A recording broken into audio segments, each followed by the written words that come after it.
Senang dapat berjumpa kembali dengan saudara-saudara di tempat ini. Sudah hampir 2 tahun kita vakum ibadah secara tatap muka. Tetapi puji Tuhan, dari 2 minggu lalu sampai saat ini kita kembali berkumpul di tempat ini.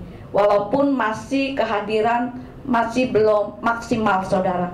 Karena semasa pandemi hampir 3 tahun, orang lebih betah di rumah. Orang tidak mau lagi keluar, merasa betah di rumah, tinggal buka channel YouTube, sudah bisa mendengarkan khotbah-khotbah. Mau mencari pengkhotbah yang ngetop sekalipun ada banyak, saudara. Tetapi saya mengucap syukur pada hari ini kita, seberapa yang hadir, kita masih bisa berkumpul. Amin, saudara. Amin. Saudara tahu Tuhan tidak pernah meninggalkan kita. Amin. Amin. Kita sebagai orang percaya dan umat Kristen pada umumnya, pasti kita sedang menantikan atau mendambakan kerajaan Elohim, kerajaan Bapak Yahweh. Ketika kita menantikan kerajaan Bapak Yahweh, berarti kita mesti mempersiapkan hidup kita ini dengan sungguh-sungguh, bukan dengan main-main, saudara. Bukan sekedar hanya kita ini orang Kristen, kita sedang menantikan. Enggak begitu, saudara. Tetapi benar-benar kita ini mengalami kerajaan Yahweh di dalam kehidupan kita hari lepas hari, saudara. Untuk itu, yuk, pada siang hari ini kita akan belajar kebenaran firman Tuhan yang akan saya beri judul, Carilah Kerajaan Elohim dan Kebenarannya. Carilah kerajaan Elohim dan kebenarannya. Coba kita buka Lukas 12. Lukas 12 ayat yang ke-32. Lukas 12 ayat yang ke-32, di situ dikatakan, janganlah takut, kawanan kecil, karena Bapakmu telah berkenan memberikan kepadamu kerajaan itu. Nah, saudara, siapapun bisa menjadi orang Kristen. Dengan cara apa? Siapapun bisa menjadi orang Kristen dengan cara mencantumkan Kristen di mana? Mencantumkan orang Kristen di KTP atau di ibadah rutin di gereja. Kita bisa mengatakan gue Kristen. Tuhan tidak mau kita hanya menjadi orang Kristen, saudara. Nah, kekristenan yang benar adalah kita ada di dalam Elohim, dan Elohim ada di dalam kita, sehingga kita bisa merasakan bahwa benar-benar kita sebagai anak-anak kerajaan Elohim, saudara. Dan kita ini mengalami kerajaan Elohim di dalam kehidupan kita, saudara. Amin. Itu yang harus kita resapi, saudara. Nah, dengan perkataan lain, kita merasa sebagai anak-anak kerajaan dan bukan sekedar mendambakan kerajaan Elohim itu sendiri, saudara. Saudaraku yang terkasih, Yesus memanggil murid-muridnya dengan panggilan apa sih? Tadi dalam bacaan ayat tadi, kawanan kecil. Yesus memanggil murid-muridnya dengan kawanan kecil. Ini menggambarkan sekumpulan domba yang sangat sedikit, saudara. Tetapi dalam konteks ayat tersebut bukan sekedar hanya menunjukkan jumlah, tetapi juga menunjukkan pada kekuatannya. Kecil, saudara, kecil. Nah, Yesus secara terus terang menyebut para muridnya dengan sebutan kawanan kecil, sekumpulan domba yang sangat lemah, saudara. Jumlahnya dikit, kekuatannya tidak seberapa. Itulah kita, saudara. Itulah kita, saudara. Kita ini kawanan kecil, saudara. Saudara, situasi yang terjadi di seluruh dunia pada hari-hari ini, di tengah situasi yang sekarang ini, maka kita melihat ada satu berkat yang Bapak Yahweh curahkan kepada gerejanya, yaitu mengembalikan kesadaran bahwa gereja adalah kawanan kecil. Nah, kita gereja GPF Suara Kebenaran ini kawanan kecil, saudara. Jemaatnya nggak begitu banyak. Dulu awal mula ibadah di persekutuan doa kasih karunia. Kami ini berasal dari persekutuan doa, Ibu. Persekutuan doa kasih karunia itu kebanyakan bapak-bapak. Saya sendiri yang perempuan. Dan semua bapak-bapak ini kebanyakan hamba-hamba Tuhan, saudara. Jadi melalui tempat ini mencetuskan hamba-hamba Tuhan yang sudah menyebar kemana-mana, saudara, yang sudah mendirikan ibadah-ibadah, saudara. Jadi saya nggak khawatir mau banyak mau sedikit, yang penting kita komitmennya di dalam melayani pekerjaan Tuhan, saudara. Nah, barangkali kita terkecoh dengan jumlah yang besar dalam ibadah, saudara, khususnya pada event-event tertentu. Ketika kita mengadakan ibadah itu bisa dalam jumlah yang banyak, saudara. Saya mengambil satu perkataan dari pendeta besar, saudara, Priscilla. Kita jangan bangga ketika kita mengadakan acara yang hadir itu banyak. Jangan bangga. Itu malah buang-buang duit untuk memberi makan banyak yang hadir. Hadirnya kan hanya sekali doang. Setelah kita lewatin, nggak akan datang lagi, saudara. Hanya tamu lewatan aja. Nah itu, saudara. Jadi lebih baik kita sedikit tetapi solid, saudara. Tidak ada yang salah, saudara, dalam jumlah jemaat yang besar, saudara. Bahkan saya sangat merindukan tempat ini besar, sehingga kita bisa pindah ke tempat yang lebih besar, saudara. Itu kalau boleh, saudara. Tuhan terus tambahkan jumlah gereja-gereja lokal itu dengan jemaat-jemaat, saudara. Karena dalam Kisah Para Rasul, gereja mula-mula itu seperti ini, saudara. Kawanan kecil, saudara. Nah, dikatakan Bapak Yahweh menambahkan kepada mereka jumlah orang-orang yang diselamatkan, saudara. Tetapi di sisi lain, kita tetap tidak boleh menghapus kesadaran kita bahwa gereja, anak-anak Bapak Yahweh dipanggil itu dengan kawanan kecil, saudara.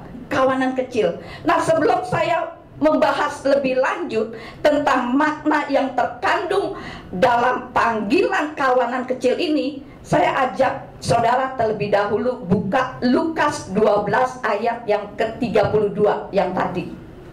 Tuhan bilang apa, saudara? Jangan takut. Jangan takut.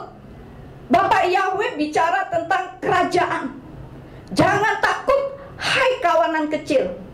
Kenapa Tuhan Yesus berkata jangan takut? Kenapa, saudara? Pasti ada alasannya. Kenapa Yesus bilang jangan takut? Karena Bapa Yahweh di surga telah berkenan memberikan kamu kerajaan itu. Jadi kita jangan takut, karena Bapa Yahweh telah menyediakan tempat di surga. Kerajaan Bapa Yahweh, saudara. Nah, kerajaan apa, saudara? Ternyata disebut di ayat di atasnya, di ayat yang ke-31, di situ dikatakan apa? Namun carilah kerajaan Elohim, maka semua hal ini akan ditambahkan kepadamu. Coba saudara perhatikan. Namun carilah kerajaan Elohim, maka semua hal ini akan ditambahkan kepadamu. Saudara, saudara tentu hafal dengan bunyi ayat ini dalam versi Matius 6 ayat 33. Tapi saya memakai versi Lukas 12. Karena ada beberapa penekanan, saudara, yang tidak ada di Matius, saudara. Lukas 12 ayat yang ke-32, Yesus katakan apa? Jangan takut kawanan kecil, karena Bapakmu telah berkenan memberikan kepadamu kerajaan itu.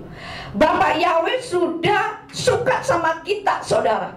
Yahweh berkenan kepada kita dan memberikan kerajaan itu kepada kita semua, saudara. Tetapi yang mengasihi Elohim, saudara. Nah, ternyata ayat 31 berkata apa? Namun carilah kerajaan Elohim, maka semua hal ini akan ditambahkan kepadamu. Saudara, antara ayat 32 dan 31 sepertinya ada kontradiksi, saudara.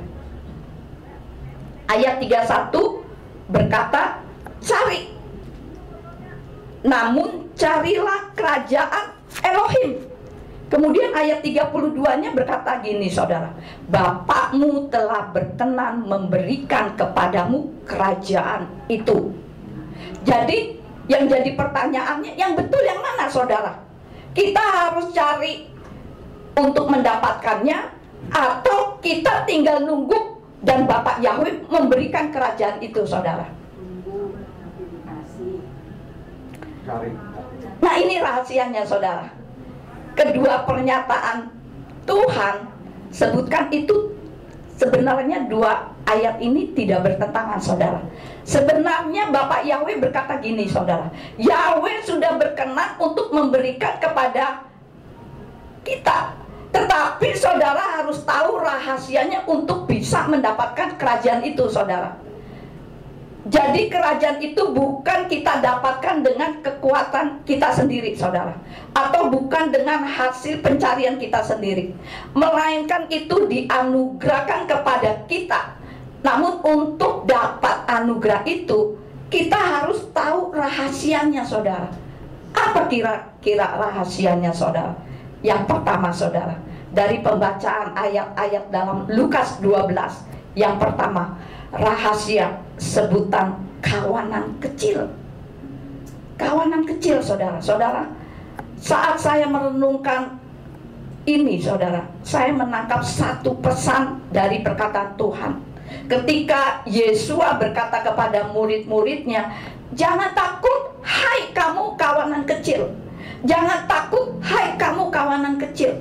Yesua tuh sedang menyadarkan mereka bahwa mereka adalah orang-orang yang lemah, yang sangat lemah, saudara. Karena pada waktu itu orang Israel itu sedang dijajah oleh siapa, saudara? Oleh bangsa Romawi, saudara. Jadi dalam keseharian mereka adalah normal untuk melihat orang-orang Romawi itu setiap harinya seliweran di jalan-jalan, saudara, di mana-mana, saudara.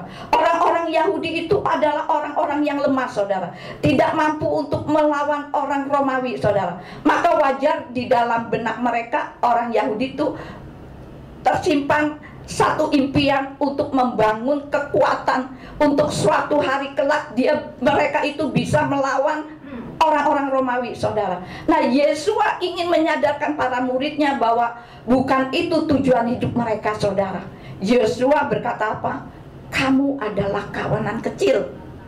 Saya menangkap pesan ini dari perkataan Yesua, yaitu sebagai anak-anak Elohim, kita ini harus rendah hati, saudara. Kita ini harus bergantung sepenuhnya kepada Bapa Yahweh, saudara. Jangan melalui kekuatan kita sendiri, saudara. Saudara tahu nggak kenapa Yahweh itu melarang Adam Hawa itu makan buah pengetahuan baik dan jahat, saudara? Kenapa Bapak Yahweh melarang Adam dan Hawa untuk memakan buah pengetahuan baik dan jahat? Ada orang bilang begini, Ibu Priscilla, kalau makan buah itu manusia bisa berhikmat, tahu mana yang baik, tahu mana yang benar. Kenapa mesti dilarang untuk makan buah itu? Saya katakan kepada orang ini nggak ngerti. Kenapa Tuhan berkata kepada Adam, jangan makan buah itu? Bukankah dengan makan buah itu manusia itu jadi pinter, jadi tahu mana yang baik, mana yang jahat, saudara? Tuhan ingin manusia itu tahu mana yang baik, mana yang jahat, bukan dari hasil makan buah itu, saudara. Bukan, saudara. Tapi Tuhan ingin manusia tahu mana yang baik, mana yang jahat itu dengan bertanya kepada Bapak Yahweh. Jadi ketika kita ada masalah apapun di dalam kehidupan kita, terlebih dahulu kita harus bertanya kepada Bapak Yahweh, saudara. Bapak Yahweh ingin setiap hari kita itu bergaul dengan Bapak Yahweh. Tuhan ingin Adam setiap kali ambil keputusan itu tanya kepada Bapak Yahweh, saudara. Tuhan mengetahui kalau Adam makan buah itu, Adam tidak lagi memerlukan Tuhan, saudara. Adam bisa mengambil keputusan sendiri. Maka Tuhan katakan apa? Saat engkau makan, engkau pasti mati. Apa arti mati dalam ayat tersebut, saudara? Putus hubungan dengan Bapak Yahweh, pudar kemuliaan Bapak Yahweh, saudara. Makanya Bapak Yahweh menurunkan putranya Yeshua HaMashiach agar menjadi jembatan untuk kita kembali berhubungan dengan Bapak Yahweh, saudara. Manusia akan tidak merasa perlu Tuhan lagi. Itu maksudnya, saudara. Dan itulah Yeshua katakan kepada murid-muridnya, kamu kawanan kecil. Kamu ini kawanan kecil, artinya bahwa kita tidak punya kekuatan dari diri kita sendiri. Kita ini makhluk yang sangat lemah, saudara. Saudara, pandemi COVID-19 sudah hampir 3 tahun. Itu merontokkan semua kesombongan, saudara. Pandemi 19 meluluhlantakkan semua benteng kekuatan yang sudah dibangun manusia di berbagai bidang kehidupan, saudara. Banyak pengusaha yang hancur, banyak orang yang tidak bisa bekerja karena di PHK. Melas sekali, saudara. Tetapi itu ada maksud Tuhan, saudara.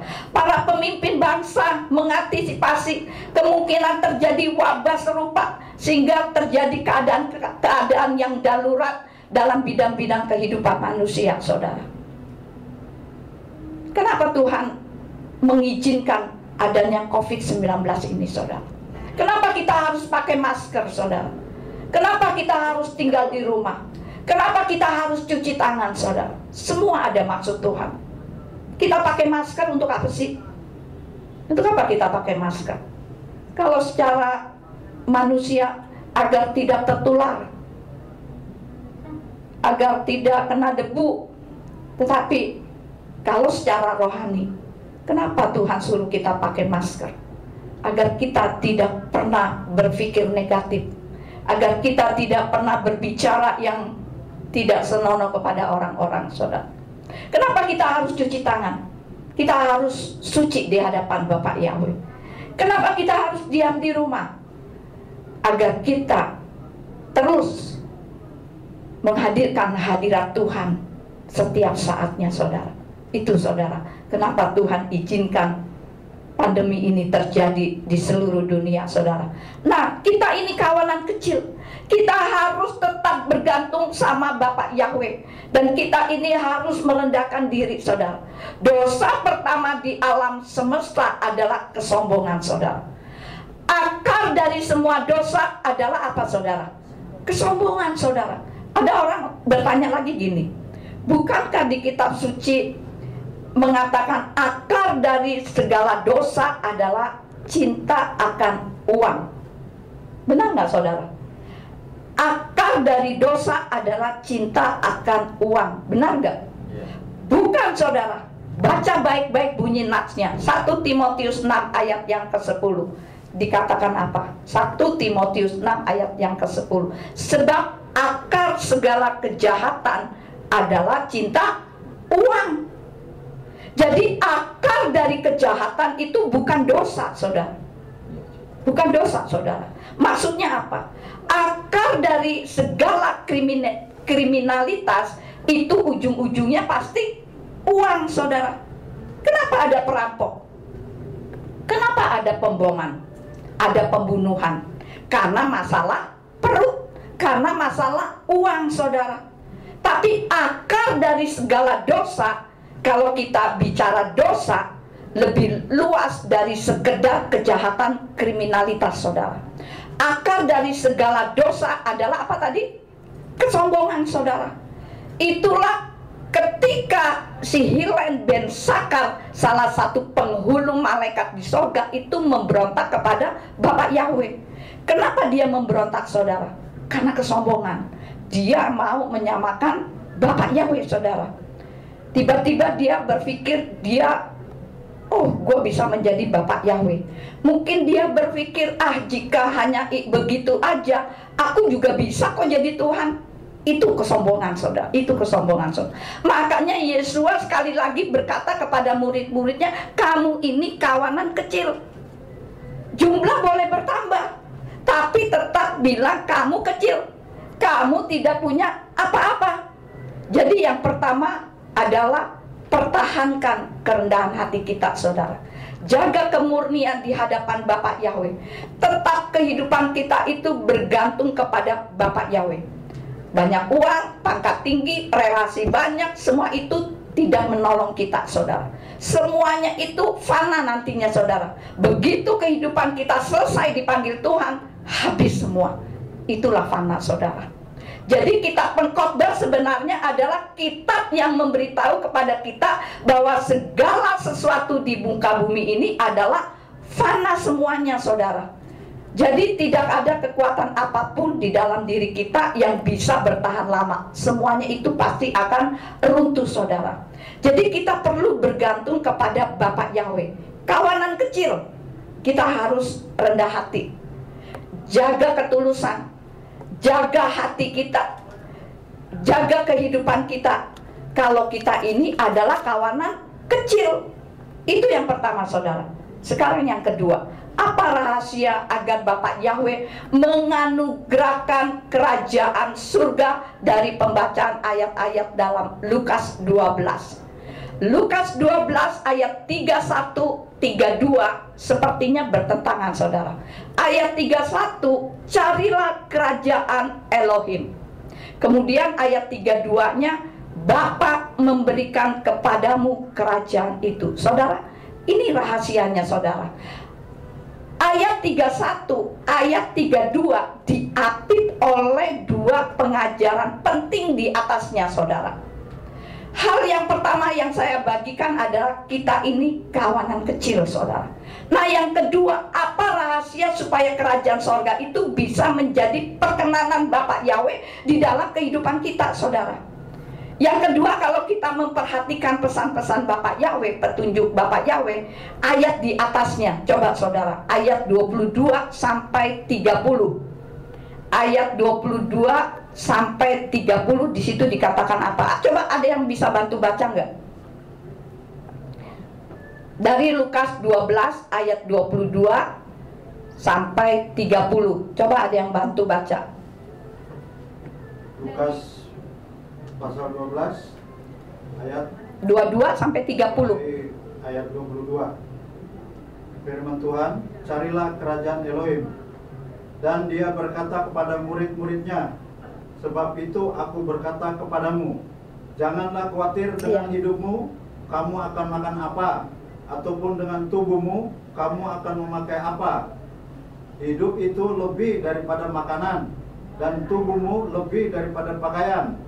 Perhatikanlah burung-burung gagak yang tidak menabur dan tidak menuai, yang pada mereka tidak ada gudang ataupun lumbung, tetapi Elohim memberikan mereka makan.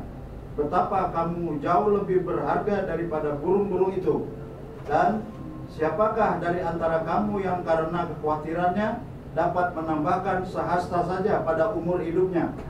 Jadi jika kamu tidak sanggup sedikit pun, mengapa kamu khawatir mengenai selebihnya? Perhatikanlah bunga-bunga bakung, bagaimana mereka bertumbuh. Mereka tidak berjeri lelah dan bahkan tidak memintal. Namun aku berkata kepadamu, bahkan Salomo pun dalam segala kemegahannya tidak didandani seperti salah satu dari bunga-bunga ini. Ayat 28, dan jika rumput di ladang yang hari ini ada dan besok dibuang ke perapian, Elohim mendandaninya dengan rupa, demikian rupa, terlebih lagi kamu, hai orang-orang yang kurang beriman. Ayat 29, dan kamu, janganlah kamu mencari apa yang akan kamu makan, atau apa yang akan kamu minum, dan janganlah menjadi cemas. Ayat 30, sebab bangsa-bangsa di dunia mencari semua hal ini, tetapi Bapamu mengetahui bahwa kamu memerlukan hal-hal itu. Amin, amin. Jadi yang kedua, agar kita mengalami kerajaan Bapak Yahweh, jangan khawatir. Jangan khawatir akan hidup kita, saudara. Amin. Jadi jelas sekali ayat 31, 32 ini bukan ayat yang tiba-tiba muncul begitu aja, saudara. Melainkan ayat 31, 32 muncul di tengah-tengah percakapan Bapak Yahweh tentang jangan khawatir. Saudara, kekhawatiran itu akan membuat hidup kita itu tidak bisa melihat kemuliaan Bapak Yahweh, saudara. Kekhawatiran akan menghalangi mata rohani kita untuk melihat betapa Bapak Yahweh yang kita sembah itu dahsyat, saudara. Kita sebagai manusia boleh aja khawatir, saudara. Wajar karena kita masih manusia. Saya pun kadang suka khawatir. Tetapi kekhawatiran itu jangan sampai berlebihan, saudara. Sampai kita tidak bisa ngapa-ngapain, saudara. Jangan, saudara. Saya kadang kalau merasa, aduh Tuhan gimana ya, merasa khawatir, cepat-cepat kita ya paling nggak berdoa atau memuliakan Bapak Yahweh, sehingga kita rohnya kita bangkit kembali. Atau mungkin kita bisa telepon, misalnya kita telepon kepada Ibu Pauline, Ibu Pauline tolong dong dukung doa aku lagi khawatir. Saya seringkali berkomunikasi dengan teman-teman sepelayanan. Kalau mungkin saudara dalam keadaan lemah atau saya dalam keadaan lemah, coba cari teman yang bisa mendukung di dalam doa, saudara. Sehingga rasa kekhawatiran kita itu tidak berlebih-lebihan, saudara. Saudara, contoh ada ilustrasi, saudara. Ada seorang jemaat yang sudah lama rindu ayahnya itu untuk bisa mengenal Bapak Yahweh, saudara. Nah, jemaat ini berdoa kepada Tuhan sampai dia berpuasa agar bapaknya ini boleh datang untuk mengenal kebenaran, saudara. Puji Tuhan Yesua, saudara. Tiba-tiba ayahnya ini minta diajak ke gereja. Betapa bahagianya hati si anak ini, saudara. Nah, ketika mereka ibadah, kebetulan gereja anak ini adalah gereja yang sangat besar sekali, saudara. Duduknya pas ada di tengah-tengah, saudara. Sehingga ayahnya ini tiba-tiba mungkin berkata dalam hati, aduh cilaka. Bagaimana dia melihat di atap gereja itu pas ada di kepalanya dia tuh lampu kristal itu yang sangat besar sekali, saudara. Kemudian dia berkata, aduh kalau sampai lampu itu jatuh, bagaimana kalau sampai kena kepala? Dia mulai khawatir, saudara. Sehingga ayahnya ini tidak konsen di dalam ibadah. Sampai kemudian ibadahnya selesai, si ayah tidak menyadari, si anak ini bertanya, Bapak, bagaimana tadi ibadahnya? Papanya menjawab, sepanjang Papa ibadah, Papa mikir lampu yang ada di plafon itu bagaimana kalau lampu itu jatuh, gitu loh, saudara. Nah, saudara, ketika saya mendengar cerita ini, kita khawatir dalam banyak hal, saudara. Padahal belum tentu itu terjadi di dalam kehidupan kita, saudara. Yesua katakan jangan khawatir. Jangan khawatir bukan berarti kita ini santai-santai, berhela-hela. Enggak, saudara. Kita abaikan tanggung jawab kita. Bukan itu maksudnya, saudara. Tapi jangan khawatir itu menyangkut sikap hati, iman kita kepada Bapak Yahweh, saudara. Saudara, ketika saya ditinggal oleh suami, saya khawatir. Pasti saya khawatir. Karena sampai sekarang saya nggak punya pemasukan, saudara. Kan kamu kan dapat apa, uang dukanya banyak, kalau walaupun sekalipun, kalau tidak ada pemasukan pasti akan habis. Bullshit kalau nggak habis, kalau nggak ada pemasukan. Nah, kadang kehidupan saya, aduh Bapak Yahweh gimana ke depannya ya, aduh udah deh. Kalau kita pikirin pasti akan khawatir. Tapi seperti lagu tadi, bunga-bunga di bakung ya, bunga-bunga di bakung, di ladang, tetap dipelihara oleh Bapak Yahweh. Apalagi kita anak-anak kesayangannya. Saya percaya kehidupan saya saat ini, walaupun saya nggak bekerja lagi, nggak ada pemasukan, tetapi saya percaya kalau kehidupan saya itu dipelihara oleh Bapak Yahweh. Amin, saudara. Kalau saya lagi, kadang si Ibu Pauline kadang, aduh, Ibu Priscilla lagi ngapain ya? Dia telepon saya, dia komunikasi sama saya. Kadang saya bisa nangis di hadapan dia, tapi dia selalu menguatkan saya. Nah, itu gunanya teman, saudara. Gunanya teman, kita saling topang di dalam doa, saudara.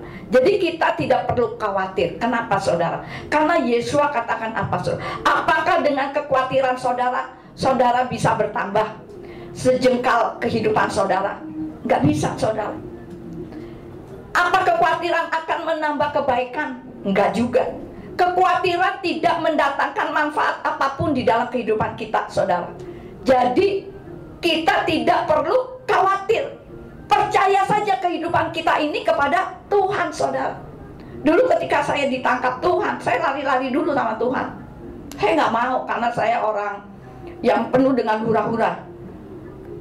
Dari satu mall ke mall lain, dari nongkrong di sini, nongkrong di sana, ngerjain orang, itu kehidupan saya dulu. Tetapi ketika Tuhan tangkap, saya menyerahkan seluruh kehidupan saya kepada Tuhan. Saya tidak memikirkan, saya belum sempat memikirkan jauh ke depan, ternyata Tuhan sudah memikirkan jauh ke depan untuk kehidupan saya. Dan sampai detik ini, Tuhan tetap memelihara kehidupan saya. Dan bahkan saya selalu menerima keajaiban-keajaiban di dalam kehidupan saya yang tidak pernah saya duga, saudara. Ketika Tuhan memberkati kehidupan saya, Tuhan pun bisa memberkati kehidupan saudara. Amin, saudara. Dalam keadaan sulit karena COVID-19, banyak orang di PHK, lapangan pekerjaan ada pengurangan karyawan, semua kena dampak, sehingga kita semua mengalami situasi yang sangat sulit saat ini, saudara. Mau orang susah, mau orang kaya, semua kena dampaknya. Kalau orang kaya mungkin, kalau orang yang kaya-kaya banget mungkin dampaknya nggak begitu terasa. Tetapi kita yang biasa-biasa aja tuh dampaknya itu terasa banget, saudara. Apa-apa sekarang sulit sekali. Nah, percayalah bahwa Tuhan tidak pernah meninggalkan kita. Tuhan pasti akan pelihara kehidupan kita. Amin, saudara. Itu yang kedua. Sekarang yang ketiga, saudara. Apa rahasia agar Bapak Yahweh menganugerahkan kerajaan sorga dari pembacaan dalam Lukas 12 ini? Melepaskan rasa punya. Melepaskan rasa punya. Apa sih melepaskan rasa punya? Tadi di awal saya katakan ayat 31, 32. Kalau kita perhatikan keseluruhan perikop ini dibuat dari ayat 22 sampai 30. Dan kemudian ditutup dengan diapit ayat 33 dan 34. Nanti saudara baca sendiri di rumah, karena ayat-ayat ini kalau saudara bacanya asal-asal nggak mengerti, saudara. Nah, diapit ayat 33, 34. Ayat 33, 34 ini ada 3 hal yang mau saya sampaikan kepada saudara. Coba kita baca ayat 33. Juallah yang menjadi milikmu dan berikanlah sedekah. Buatlah bagi dirimu kantong-kantong uang yang tidak dapat menjadi usang, suatu harta yang tidak akan habis di surga. Tempat pencuri tidak dapat mendekat dan bahkan ngengak pun tidak dapat merusaknya. Ayat yang ke-34. Sebab di mana hartamu berada, di situ juga hatimu akan berada. Saudara, jika saudara menyimak ayat 32, 33, 34 ini kontradiksi, saudara. Kebalikannya dari ayat 22 sampai 30, kalau ayat 22 sampai 30, Yesua bicara jangan khawatir. Secara logis tertuju pada orang-orang yang tidak mampu. Kenapa, saudara? Yesua berkata jangan khawatir. Tetapi di ayat 33 sampai 34 kebalikannya, saudara. Ini menunjukkan kepada orang-orang yang punya, saudara. Yesua berkata apa? Jual segala milikmu. Perhatikan, saudara. ayat 22 sampai 30 bicara jangan khawatir. Lalu ayat 31 sampai 32 bicara tentang kerajaan sorga yang Tuhan berikan kepada kawanan kecil, saudara. Kemudian ayat 33 sampai 34 bicara tentang jual segala milikmu dan sedekahkan kepada orang-orang yang tidak mampu. Di sini ada rangkaian yang tidak terpisahkan, saudara. Ada keterkaitan yang sangat kuat satu dengan yang lainnya. Dan yang ketiga, agar kita dapat merasakan kerajaan Bapa Yahweh, maka kita harus melepaskan rasa punya, saudara. Kita harus melepaskan rasa punya. Sekarang ini yang berbahaya bukan punya harta, saudara. Yang berbahaya ini adalah rasa punya harta, saudara. Enggak punya harta tetapi merasa punya harta, saudara.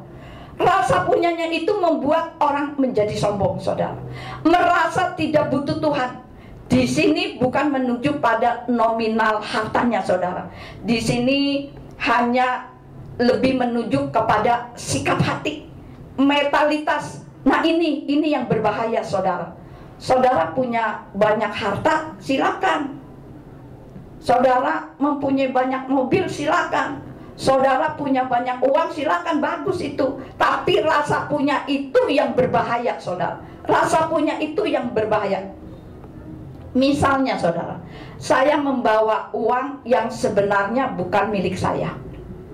Dalam kantong plastik, saya membawa uang yang sebenarnya bukan milik saya.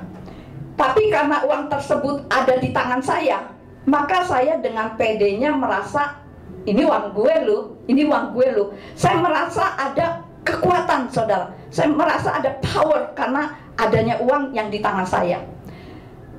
Tidak salah, saudara. Saudara diberkati Tuhan. Tapi rasa memiliki berkat itu yang berbahaya, saudara. Padahal kitab suci berkata apa, saudara? Setiap berkat yang Bapak Yahweh berikan, kita hanya mengelola, saudara. Suatu hari kita akan bertanggung jawab kepada Bapak Yahweh, saudara. Nah, Yesua berkata jual. Ini tantangan loh, saudara. Saya baca baik-baik ayat ini. Apa yang kamu punya, jual. Masih ingat nggak, saudara?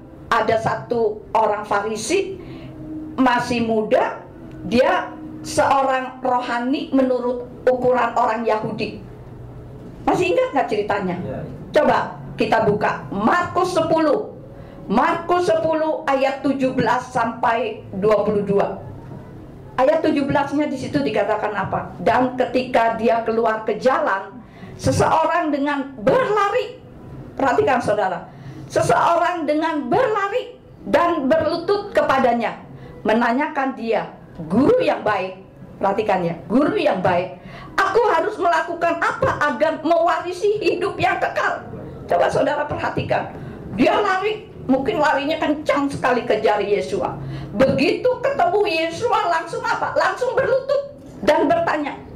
Orang ini heboh banget kalau saya baca ayat ini. Orang ini kok heboh banget sih, sampai saya kadang tersenyum sendiri. Heboh banget. Kemudian dia bertanya, guru yang baik, aku harus melakukan apa agar aku mewarisi hidup yang kekal? Rupanya Yesua tidak terlalu senang disebut guru yang baik.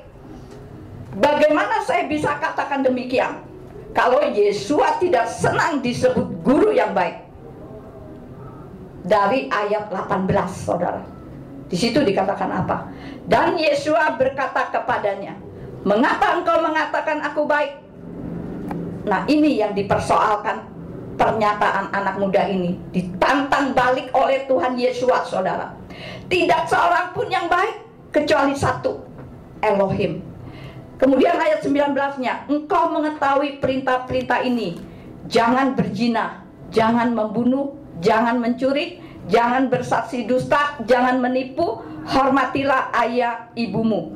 Dan seraya menanggapi, dia berkata kepadanya, guru, aku telah mentaati semuanya itu sejak masa mudaku. Dan seraya memandang kepadanya, Yesua mengasihinya dan berkata kepadanya, satu hal padamu yang masih kurang. Pergilah, jualah sebanyak apa yang kau miliki dan berikanlah kepada orang miskin, dan engkau akan memiliki harta di surga. Dan marilah ikutlah aku sambil memikul salib. Nah saudara, mendengar perkataan Yesua, anak muda itu akhirnya bagaimana saudara? Sedih, kecewa, kemudian pergi saudara, karena dipikirnya persoalan ini terlalu besar bagi gue. Apa Tuhan Yesus seperti itu sih? Mungkin seperti itu saudara. Ayat 22-nya saudara. Namun karena sedih atas perkataan itu, pergilah dia dengan murung, sebab ia memiliki banyak harta. Saudara, cerita ini sangat menarik banget saudara. Kenapa saudara? Jika saudara perhatikan di ayat 17 tadi, dia kenapa saudara? Dia berlari kejar Yesus sampai bikin heboh, berlutut dan berkata, "Guru, engkau baik."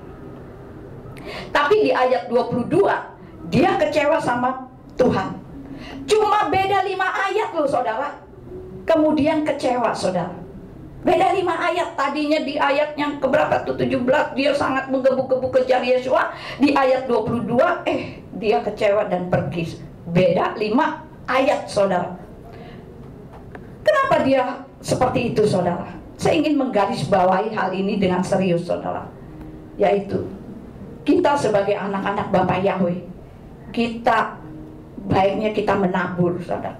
Kita belajar menabur saudara. Saudara, dalam situasi sulit seperti ini, banyak orang itu egonya itu lebih besar saudara. Muncul egonya masing-masing saudara. Hanya memikirkan diri sendiri saudara. Lihat aja, masker saat lagi heboh-hebohnya COVID, masker diborong, harga mahal pun diborong saudara. Di supermarket rak-rak itu kosong. Kenapa saudara? Karena tindakan penyelamatan diri sendiri. Tidak mau lagi memikirkan orang lain saudara. Jadi saudaraku yang terkasih, kita sebagai anak-anak Bapak Yahweh, kita belajarlah menabur saudara. Waktu awal-awal COVID, orang-orang pada borong-borong masker, saya mah tenang-tenang aja lah, ngapain gitu loh. Kita tuh ada di rumah, jadi nggak perlu maskeran gitu loh. Sampai teman-teman saya jual masker 1 box yang harusnya harganya paling berapa ribu doang, bisa dijual jutaan loh saudara. Dan laku lagi saudara. Bayangin, sampai ada orang yang untungnya tuh sampai ratusan juta. Nah ketika sudah COVID-nya sudah mulai mereda, tumpukan masker masih tertumpuk tuh di teman-teman aku tuh gitu loh. Rugi kan gitu, sayang kan saudara. Saya mau tutup khotbah ini dengan cerita saudara. Jika saudara bermain di sosmed, banyak status di beranda saudara mungkin, atau di beranda saya terutama, itu tentang membahas tentang hamba Tuhan, tentang kolekte, tentang perpuluhan saudara. Ada beberapa gereja yang memberikan nomor rekening supaya jemaat barangkali ingin memberikan persembahan. Karena kan tidak ada kolekte waktu pandemi terjadi ya saudara. Selama 3 tahun kan kita ibadah secara online saudara. Jadi tentu nggak ada kolekte, nggak ada perpuluhan saudara. Yang kena dampak-dampaknya itu gereja-gereja yang besar-besar yang di mall saudara. Jadi jika ada jemaat yang ingin memberikan persembahan, perpuluhan, kolekte, itu bisa ditransfer saudara. Nah di status Facebook yang di-share itu banyak sekali bernada sinis saudara, mencela, menghakimi, kemudian mengejek habis-habisan hamba-hamba Tuhan saudara. Tulisannya apa saudara? Macam-macam di beranda saya tuh saudara. Gembala matre, gereja yang dipikir uang melulu. Saya tidak pernah komen saudara. Saya tidak pernah komen kalau ada hal-hal seperti itu. Saya hanya sedih aja saudara. Kok orang Kristen seperti itu sih gitu loh. Kalau nggak mau memberi, lebih baik apa sih saudara? Lebih baik diam saudara. Lebih baik diam daripada berkomentar panjang lebar tapi memberi pun enggak saudara. Itu yang ngeselin saudara. Seperti begini, orang kaya ngatur. Kalau orang kaya ngatur, kalau keluar duit nggak masalah. Udah kaya ngatur nggak keluar duit, itu nyebelin saudara. Itu loh. Saya mempunyai teman hamba Tuhan yang ibadahnya kontrak seperti kita ini kan. Kita ini boleh dikatakan ngontrak satu ruangan ini. Walaupun selama hampir 2 tahun nggak ibadah, jangan kira saya nggak bayar, saudara. Saya tetap bayar, saudara. Saya tetap bayar sebulannya, saudara. Dan itu nggak kecil buat saya, saudara. Saya bilang kan nggak ibadah, kok harus bayar? Oh iya, ternyata saya punya hikmat juga, kan kita harus bayar abodemen listrik, air, gitu loh. Kan nggak seberapa itu, tapi udahlah, tetap saya bayar. Tapi setelah kesini-sininya, saya udah nggak punya penghasilan, udah saya kurangin sendiri aja. Saya kurangin sendiri aja, bodo amat deh. Tetapi tetap aja puji Tuhan diterima, saudara. Nggak tahu deh nih, ketika kita nanti ibadahnya secara rutin, apakah dinormalkan kembali bayarannya, saya juga nggak tahu. Tetapi satu hal yang saya yakini, Bapak Yahweh tetap memelihara kehidupan saya. Saudara, jadi saudara, gereja ada ibadah atau tidak ada ibadah, itu yang namanya pembayaran harus tetap dibayar, saudara. Sehingga beberapa hamba Tuhan itu mulai bingung, saudara. Ingin menyampaikan ke jemaat, rasanya nggak enak hati, saudara. Karena jemaat pun banyak yang sedang bergumul, saudara. Kadang orang Kristen itu tabu bicara tentang uang, saudara. Sebenarnya gereja tidak perlu tabu bicara tentang uang, karena apapun, pelayanan apapun membutuhkan uang, saudara. Jadi ketika saya baca status di beranda saya itu sedih banget. Kenapa, saudara? Karena banyak orang hanya bisanya menghakimi tanpa memikirkan lebih luas lagi, saudara. Lihat gereja-gereja yang besar-besar, itu dampaknya sangat luar biasa, saudara. Gereja yang di dekat rekan-rekan saya itu sebulannya bisa harus mengeluarkan 25 juta sampai 50 juta sebulannya, saudara. Sedangkan pemasukannya yang misalnya gedungnya untuk disewakan untuk wedding atau untuk apa, itu udah nggak ada lagi, saudara. Nah itu, saudara. Jadi kita sebagai orang Kristen, sebagai anak Bapak Yahweh, kita harus belajar menabur, saudara. Saya pribadi, ketika saya baca polemik itu, percakapan di medsos, terjadi pro dan kontra, saudara, maka saya mengambil kesimpulan begini, saudara. Anak-anak Bapak Yahweh harus belajar menabur, saudara. Seberapapun yang bisa saudara tabur, saudara. Jangan dilihat dari jumlah besarnya apa yang saudara tabur. Yang penting saudara komitmen untuk menabur untuk pekerjaan Tuhan, saudara. Nah, sebagai ayat penutup, saudara, Kejadian 26 ayat yang ke-12, di situ dikatakan apa? Dan Iskak menabur di negeri itu, dan dalam tahun itu juga dia memanen 100 kali lipat, dan Yahweh memberkati dia. Maka menaburlah Iskak di negeri itu. Di negeri itu di mana, saudara? Coba baca sekali lagi, Kejadian 26 ayat 12. Dan Iskak menabur di negeri itu, Filistin.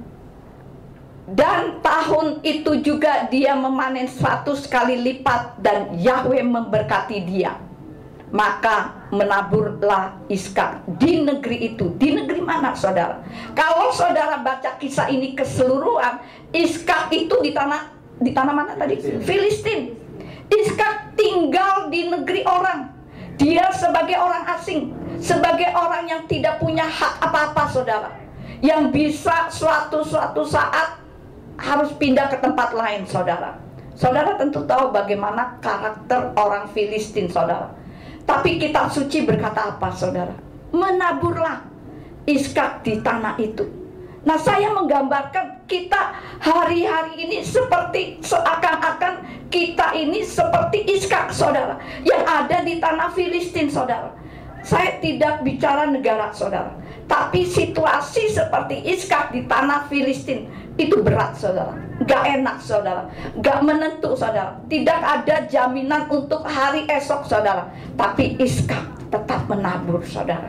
Saya memberi dorongan kepada saudara dalam kasih Tuhan Yesus, tetaplah menabur, saudara. Mengapa saudara? Karena Bapak Yahweh sedang menguji kita. Saya percaya pandemi COVID-19 ini ujian Bapak Yahweh untuk menguji kehidupan kita saudara. Jadi saudaraku yang terkasih, tetaplah menabur. Karena ada mata Bapak Yahweh di sorga itu melihat, yang menghargai setiap jerih lelah kita saudara, yang menghargai setiap taburan kita saudara, yang menghargai perbuatan iman kita saudara. Saudara, inilah 3 hal yang saya bagikan pada siang hari ini untuk saudara. Yang pertama tadi apa saudara? Tetap rendah hati. Kita ini adalah kawanan kecil saudara. Yang kedua, jangan khawatir, jangan takut. Yang ketiga saudara, tetap menabur, tetap berbuat kebaikan. Karena Bapak Yahweh adalah Bapak Yahweh yang membalas kebaikan kita. Amin saudara. Amin. Sekian firman Tuhan. Mari kita tundukkan kepala dan kita siapkan hati kita untuk kita menerima perjamuan kudus. Bapak Yahweh yang kami panggil di dalam nama Tuhan Yeshua HaMashiach, firman-Mu yang kami dengar pada siang hari ini, bahwa kami adalah kawanan kecil ya Bapak. Ampuni kami kalau kami sudah menjadi orang yang sombong, karena kami merasa hebat dalam segala hal ya Bapak. Wabah pandemi COVID yang Tuhan izinkan terjadi menghancurkan kesombongan kami. Kami sadar ya Bapak, kami ini bukan siapa-siapa. Firman-Mu pada Sabat siang hari ini menyadarkan kami bahwa kami ini adalah kawanan kecil. Kami perlu Engkau ya Bapak. Ajar kepada kami untuk kami belajar menabur, untuk kami memikirkan orang lain. Dan biarlah firman-Mu terus memperbaharui kehidupan kami dari hari lepas hari, sehingga hidup kami semakin hari semakin berkenan di hadapan-Mu ya Bapak. Dan sebentar kami akan menerima perjamuan kudus ya Bapak. Untuk itu Tuhan, sebelum kami menerima perjamuan kudus Tuhan, ampuni terlebih dahulu kesalahan-kesalahan kami ya Bapak. Ampuni kami Tuhan, kalau kami ada salah kepada Engkau Tuhan, sehingga kami layak duduk sehidangan dengan Engkau Tuhan pada perjamuan kudus di Sabat siang hari ini Tuhan. Sekali lagi Tuhan, bentuk hati kami Tuhan seperti hati-Mu Tuhan. Bentuk kehidupan kami Tuhan, agar kami tetap merasa rendah hati Tuhan, dan kami belajar menabur Tuhan, sehingga kehidupan kami terus diberkati oleh Engkau Tuhan. Terima kasih Bapak, kami siap untuk perjamuan kudus ya Bapak. Di dalam nama Tuhan Yeshua HaMashiach. Haleluya. Amin.